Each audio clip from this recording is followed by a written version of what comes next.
Boston Red Sox fans in here? All right, there's one, okay. My dad was big-time Red Sox. Ted Williams, 1941. Anybody know that story? All right, I'm going to tell it. He's the last guy that batted 400, and it's good because it's the approach that we as automotive retailers come with. On the last day of the season, the Red Sox had to play a doubleheader. He came into that day with a batting average of .399.5. And by Major League Baseball rules, they were going to round up to 400. And it had been a while since anybody who had batted 400 for an entire season. I mean, right now, if somebody bats 350, they're probably leading the league. But the manager came into Ted Williams and said, hey, Ted, do you want to sit on the bench today and, sit it out, be the man that batted 400? And he earned the nickname Teddy Ballgame.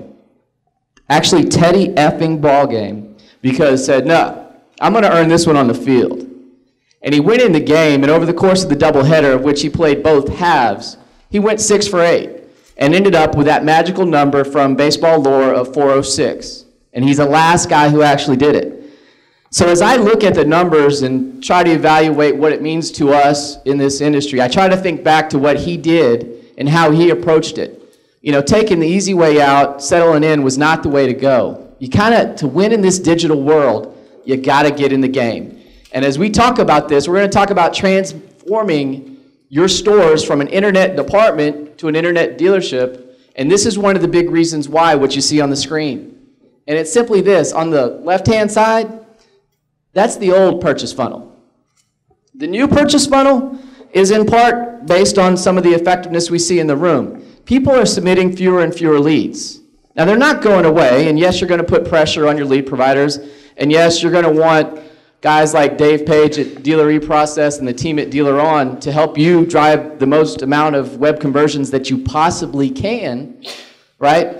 But certainly fewer leads are happening, and ultimately, you're trying to drive sales. In fact, this whole thing came about because I was tracking the leads at a dealership versus the sales at a dealership, and 1 month it started coming in where those two numbers were equal. And I realized at the end of the day what I was looking for was ultimately car sales, not car leads, because I knew that the BDC and the internet group that I was working with wasn't closing 100% of the deals. And so I started refocusing my efforts, because as I was having conversations with general managers and internet directors, there was this ultimate disconnect. Nobody could actually agree on whether it was desk confirmations or how many ups or how many appointments or how many shows, and this guy was lying and that guy wasn't telling the truth and this guy didn't show up to work, and it started finger pointing.